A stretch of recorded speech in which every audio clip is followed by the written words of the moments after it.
या काळ्या घेवड्याची सुकी भाजी। त्यासाठी आपण कढई घेतली, त्याच्यात थोडं तेल टाकलं, त्याच्यानंतर ठेचलेलं आपण त्यात टाकूया एक मोठा चिरून घेतलेला कांदा, एक छोटा टोमॅटो। कांदा छान गुलाबी भाजून झाला की त्याच्यात एक मोठा चिरलेला बटाटा, काळा घेवडा स्वच्छ धुवून घेतला, हे छान आपण परतून घेऊया।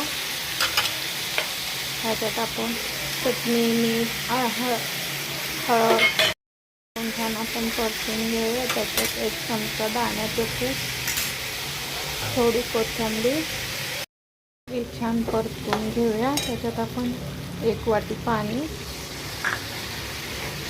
छान असं परतून की काळ्या घेवड्या बटाट्याची भाजी। या सगळ्यांनी जेवायला लाईक करा, शेअर करा, सबस्क्राईब करा।